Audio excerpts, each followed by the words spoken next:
Details. Can we learn to anticipate things that we previously thought we could not? Is there a set of skills that is innate to all of us that we simply need to hone? I mean, what you're describing is any complicated conversation, right? If someone is coming at you and you receive that with an equal and opposite force, that actually is not the way towards harmony. That's the way towards conflict. So what you're talking about is really, it sounds like, a metaphor for human interaction. Where do I step out of the way and let this person's momentum pass me by? What does it mean about me being able to hone the ability to understand energetic movement? Yes. So it's about expectation, right? And seeing how can we anticipate? So I guess if we're taking analogy of Aikido, we are looking at being open to whatever is coming, having no expectation, and also being open to open to the environmental signals. So, and then whatever comes, you're allowing it to be, which is very much a lot of Eastern, Taoism and Buddhism. It's allowing for the flow to take its place, and you find the place where you belong, and in your qualities. So it always observation first. And so when we are coming with an agenda to a conversation, or, wanting a particular outcome, then we are almost like not allowing the field to unfold. When we have concern or fear or stress, we call it tunnel vision in a pilot kind of sense, or people working in extreme environments, or sports people as well. And then when we're in a tunnel vision, it specifically narrows us to survive, really. So to actually put our most critical tasks to the muscles, but not to the brain. So what we want to do is to stay open and relaxed. And that only happens when we feel comfortable in ourselves, or comfortable in the situation, or comfortable for things to change. Yeah, that also sounds eerily similar to the way we are instructed to learn to drop into a meditative state or a state of altered consciousness, right? These are the same kind of things. I mean, tunnel vision also happens in trauma, right? And learning to kind of expand that out. So it seems that, you do so many different things, but there is this thread, right, of kind of our state of awareness, consciousness, and perception. Yes, beautiful. In Aikido also, and in other martial arts, we can begin to sense even behind us what isn't there. So we're not even using our eyes in a way. And other athletes, I've had this experience. You're just in the right spot at the right time, not even realizing how you got there. You didn't make a plan to move 4 feet to the right, but that's exactly where you need to be in order to do the next move. Can you talk a little bit about what intellect is living in the muscle that's allowing us to be there where we need to be, or sensing behind us? I wish I knew the answer. But the only way that I was tapping into that is through doing this method, which is called iView Expert, or what I learned it from two brilliant scientists, Dr. Mary Omedy and Dr. Jim McLennan in Australia, where they were studying decision making in firefighters. Well, they were faced with a problem where the Australian fires, bushfires, like you do have also in California, they spread very quickly, and you need to anticipate and know what to do, or when to pull people out, especially if it touches living structures.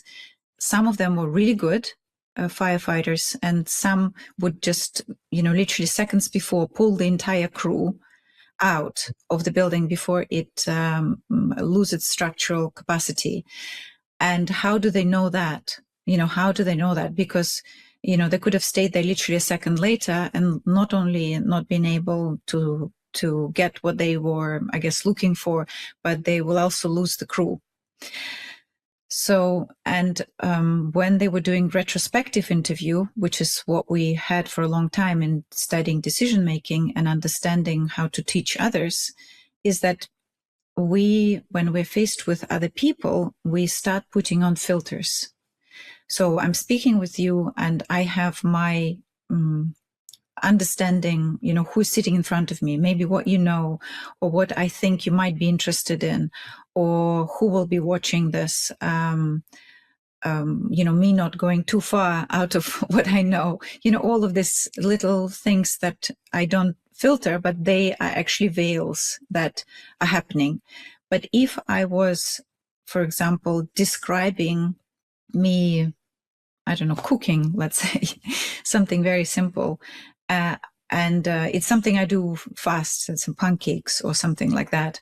And, you don't measure afterwards and you just anticipate the texture and anticipate how it should flow and when to flip the pancake and when you can actually flip it and when you don't want to try it and things like that. So then in that flow, when I'm describing it to, let's say, children or to a friend, it would be very different. Or if I am, let's say, deciding to doing teaching video or describing it to someone who doesn't speak the same language. And that would completely kind of change what I say. So in firefighters, when they were describing it, they were filtering it by the researcher who was in front of them. So they're not firefighters.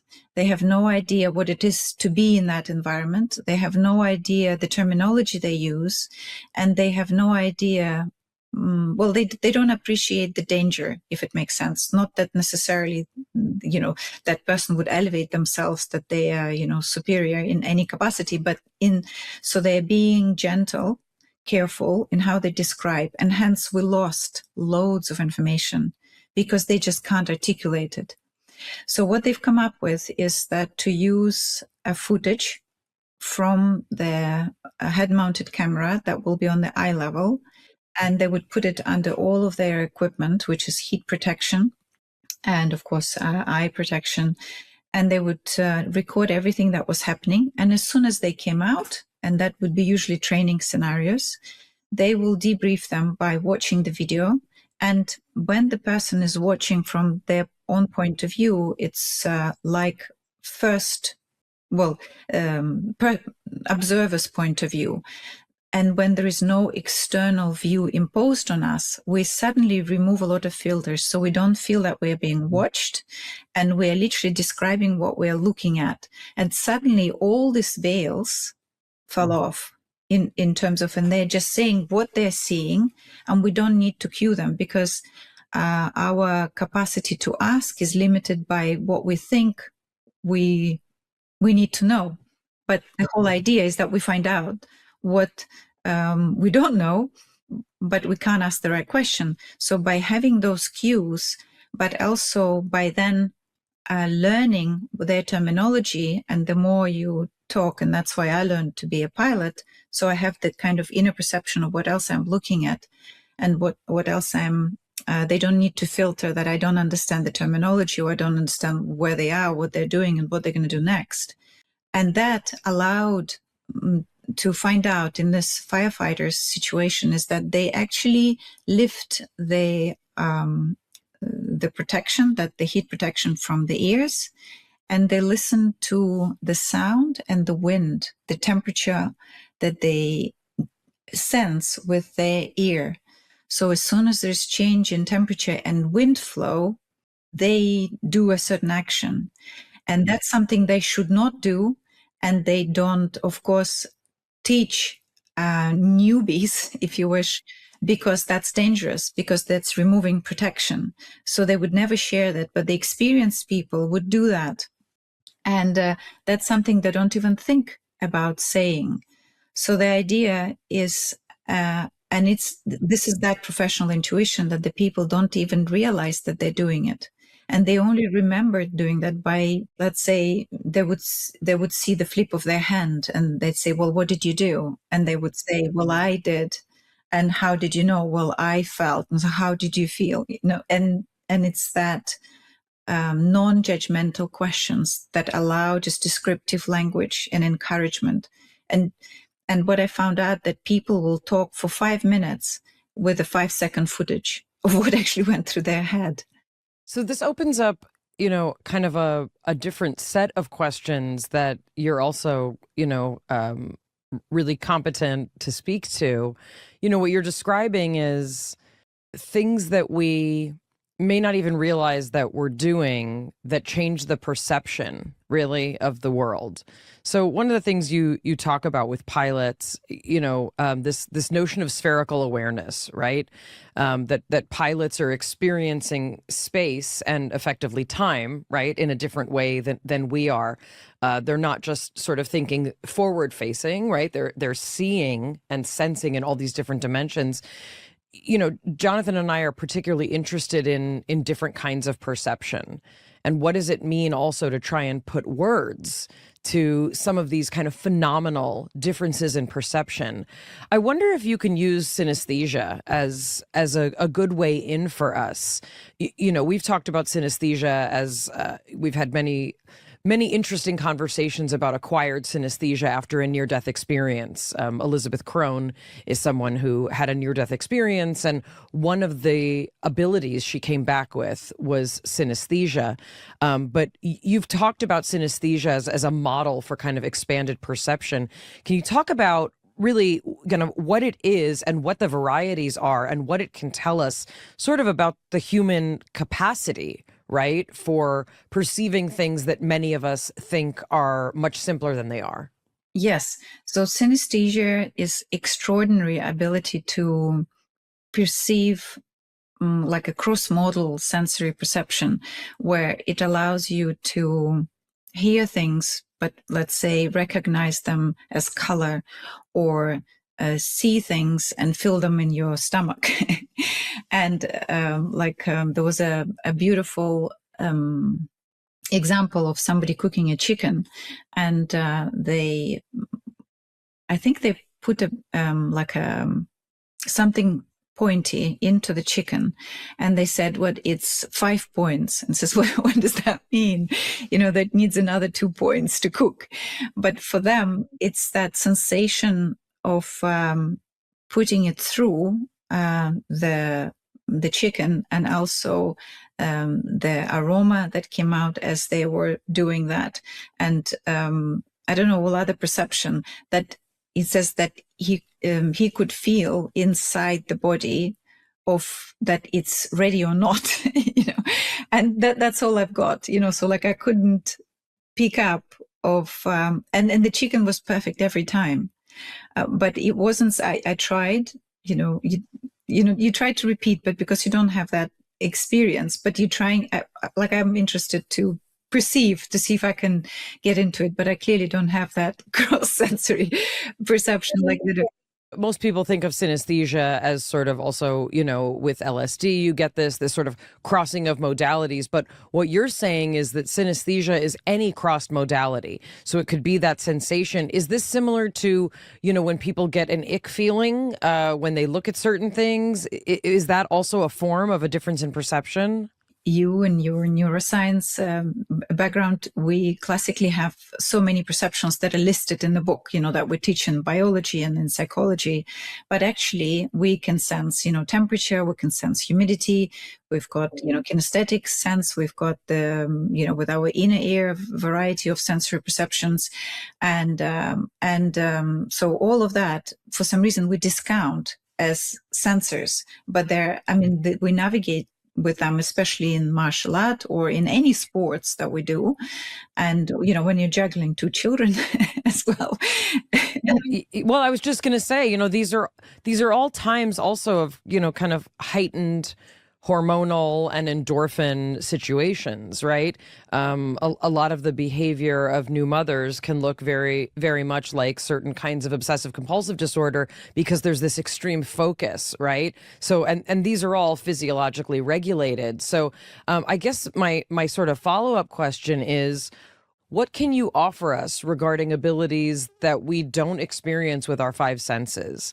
Synesthesia obviously is based in many of the modalities that many of us acknowledge are concrete or discrete, but there are people who report incredible ability to receive information, to intuit things. We've recently been discussing, not just clairvoyance, but, clairaudience and clairsentience and all the clairs, as I call them. These are opening us up into a conversation of there are things that exist that we may not even be able to measure yet, but that strongly influence our behavior and our perception of the world. What can you sort of offer us to understand that kind of perception? So I am interested in that perception, in that cross modality as cues that we pick up. But what I was trying to do in the research is I was trying for people to articulate what they sense and where that information comes from. And a lot of the times, the problem that we have is that the people I work with work in safety critical environment. So they are cautious to say that I've intuited that, I knew that. So that's the filter that they will try to justify to appear scientific or safe or appropriate. And, we're working through that in the field, but what it feels like, it's a logic coming in rather than what has actually been happening. And when it comes to saving people's lives, then, there is this tension that we have. Like I worked with surgeons and people who do, very critical diagnostics in the medical field. And, they could make a mistake, but equally they could save people's lives. And what is interesting in the outcomes is that there was a study, I believe in Boston, where the surgeons who attended regular art exhibits, they had a better patient outcome overall. So, which is interesting. So, but I don't believe that there was a conclusion whether it was just, let's say, relaxation or interest in art, let's say, having that time to be off, or the link that was being made that they were more observant and more abstract field of view, or not field of view, like when they're doing surgery, they are studying surgical field and for clues to come up. And of course, well, not of course, but I didn't realize how different we all are inside, how actually, the liver, our internal organs are not quite the same, and they are very different inside. It's like, looking at a completely different terrain when you're going in. And so for them to detect a minor change, even in the corner of their eye, whether it's synesthesia or not, they would not put it to that. When they will be describing it to a student. So, and that's why it's not helpful to study their intuitive decision making or transfer expertise if it's a teaching scenario. But if they're doing it themselves and they are feeling that this is, a discovery journey, and of course, they will only be comfortable doing that on a successful outcome, because otherwise, you don't know, they're opening themselves up for problems as experts. So I feel like I keep diverting from your question about this extrasensory perception, but I guess I was trying to tap into it as the science would allow, and my best understanding is that people all experts that I work with, they try to justify it. They would not give it out to intuition. And I thought that was interesting, that I could see that they were just like pilots, for example. They said, I would ask them, where did you get that information? And I knew they didn't get it in flight. They intuited the number, literally intuited the number. That was not in flight, and they were convinced they did that because they had to justify of how they knew that information. But when we both looked back, we all were surprised, that they actually knew the data that wasn't there, and nobody had an answer to that, and no explanation. And but I couldn't touch it in my in my scientific approach. I couldn't touch that with a scientific method, apart from allowing to articulate people something that they do they didn't realize they do, and using that footage then to transfer that expertise to another experts who have done that operation but never done it like that.